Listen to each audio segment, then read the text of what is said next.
Ottawa a présenté son plan très attendu pour augmenter le nombre d'arrivants francophones au Canada, un plan qui a été présenté la semaine dernière. On sait que c'est une question qui est importante pour la survie des communautés francophones en milieu minoritaire. Alors, pour en discuter, je retrouve notre panel d'Est en Ouest. C'est comme ça que je retrouve le politologue Frédéric Boily de l'Université de l'Alberta. Et on est très heureux d'accueillir pour la première fois Nathalie Desrosiers du Massey College à Toronto. Alors, bonsoir à vous deux. Bienvenue, Nathalie. Ça me fait plaisir. Bonsoir. Donc, le Canada veut recevoir un peu plus de 430 000 immigrants cette année et 450 000 en 2024. Dans sa stratégie nationale en immigration francophone, Ottawa veut recevoir au minimum 4,4 % d'immigrants francophones hors Québec. On sait que cette cible n'a jamais été atteinte depuis 2003. Mais le ministre de l'Immigration promet que malgré tout, son gouvernement va y parvenir d'ici l'an prochain. Alors, Frédéric Boily, je m'adresse à vous d'abord. Est-ce que ça vous semble une cible réaliste?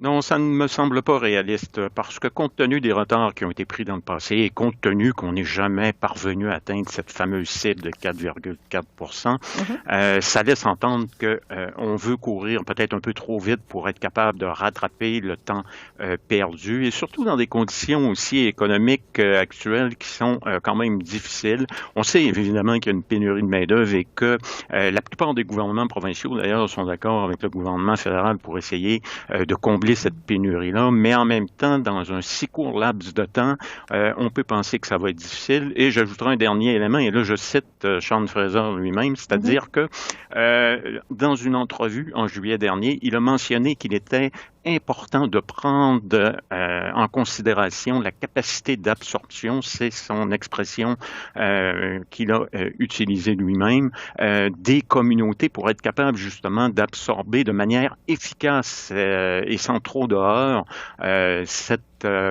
cette immigration francophone qui est absolument nécessaire, mais qui en même temps prend quand même des structures d'accueil. Et là, on a l'impression que le ministre, met un nombre sur papier, de bonnes intentions, mais qu'en même temps, c'est un peu trop rapide. Donc, et les efforts qui sont insuffisants. Nathalie Desrosiers, expliquez-nous à quel point l'immigration francophone, c'est important justement pour les communautés francophones minoritaires. Mais c'est crucial. L'immigration, c'est crucial pour les économies en général et c'est crucial pour l'économie de l'Ontario, c'est certain. Et l'économie dans un contexte de linguistique minoritaire, c'est d'autant plus important parce que s'il n'y a pas d'immigration et s'il n'y a pas d'avenir pour la population, s'il n'y a pas de développement au niveau démographique, c'est un cercle vicieux. Moins on atteint nos cibles, moins il y a de gens qui parlent français, moins il y a une culture francophone qui se développe et qui se perpétue. Et donc, c'est de plus en plus difficile d'accueillir des gens et de soutenir la communauté francophone si elle n'a pas les effectifs humains qui puissent la servir. Alors, c'est pas possible d'avoir des écoles francophones qui performent bien s'il n'y a pas des bons professeurs, puis s'il n'y a pas suffisamment de professeurs qui parlent français. Alors, c'est crucial pour la communauté franco-ontarienne et on le sait qu'on a des déficits, on a vraiment besoin d'une main-d'œuvre qualifiée et d'une main-d'œuvre qui soit à la mesure là, de répondre aux défis. Et je suis d'accord avec le professeur Boily ici, ça prend une attitude multidisciplinaire et multidimensionnelle. C'est pas juste le gouvernement fédéral qui peut le faire. Ça demande évidemment les corps professionnels qu'ils soient réceptifs et qu'ils accueillent les immigrants, reconnaissent leurs diplômes et ça prend évidemment l'apport des provinces, des municipalités pour bien le faire. Oui. Une des choses qui est proposée dans ce nouveau plan en matière d'immigration francophone, le ministre veut, entre autres, le ministre Fraser évidemment, reviser les voies d'accès à l'immigration francophone. Donc, Frédéric, qu'est-ce qui peut être fait justement pour accueillir plus d'immigrants francophones hors Québec et plus vite? Qu'est-ce qui pourrait être fait? Oui, d'abord, la question d'ajouter un volet francophone dans chacune des provinces. Certaines provinces le font déjà, l'Ontario, si ma mémoire est fidèle, le fait, mais dans les provinces de l'Ouest, justement, on aurait besoin d'avoir ce volet francophone-là, et ça implique justement ce qui vient d'être dit tout à l'heure, c'est-à-dire des partenariats pour donner une cohérence entre ce que fait le gouvernement fédéral, les provinces et aussi les communautés francophones, donc d'avoir cette possibilité-là de pouvoir arrimer entre les différents ordres de gouvernement, sans oublier également les municipalités, une possibilité d'accueillir de manière, je dirais, efficace et adéquate cette immigration-là pour que l'intégration économique se fasse correctement.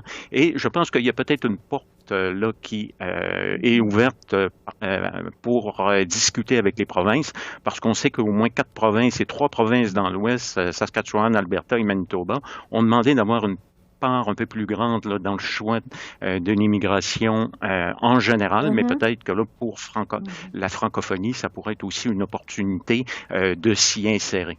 Bon, l'autre aspect important aussi, c'est d'être capable d'attirer des jeunes francophones à venir étudier en milieu minoritaire au Canada. Mais encore faut-il qu'ils aient la permission de venir au pays, alors qu'on sait que 80% des demandes de francophones en provenance d'Afrique, par exemple, ont été refusées l'hiver dernier dans des établissements francophones en Ontario. Nathalie, il n'y a pas une contradiction avec les objectifs d'Ottawa. Comment vous voyez ça? Oui, certainement. Et je pense que ça reflète bien l'idée qu'on ne peut pas fixer des objectifs sans comprendre que c'est un dossier qui demande l'intervention de multiples ministères.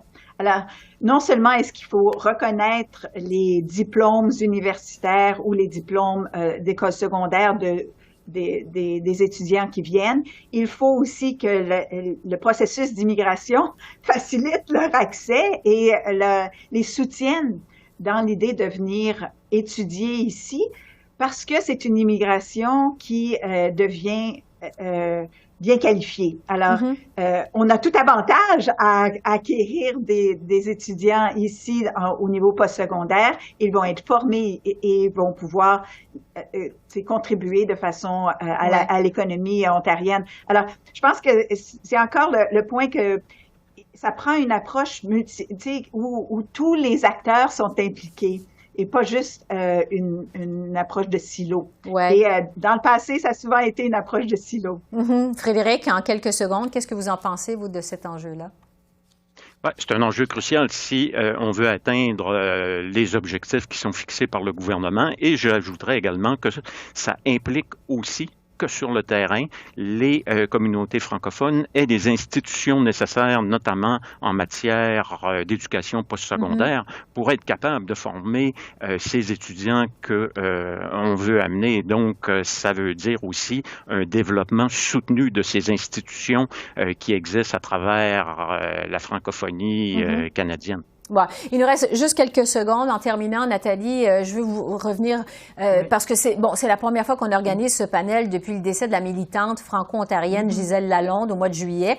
Madame Lalonde a vraiment marqué la francophonie canadienne, notamment dans la lutte pour la survie de l'hôpital Montfort à Ottawa. Racontez-nous, mais en quelques secondes, quel héritage Gisèle Lalonde laisse, selon vous? Moi, je serais pas ici, je serais pas en train de vous parler sans l'apport de Gisèle Lalonde. Non seulement c'est son inspiration à tous les francophones de l'Ontario de désirer continuer de parler en français, de se défendre et de se battre pour de meilleures institutions. Je pense que ça l'a inspiré, ça nous a donné à tous et à toutes le goût de le faire, l'inspiration pour le faire et le courage pour le faire. Alors, un héritage vraiment important pour la francophonie. Frédéric et Nathalie, merci beaucoup. On se retrouve lundi prochain. Je vous remercie. Bonne semaine. Au revoir. Bonne semaine.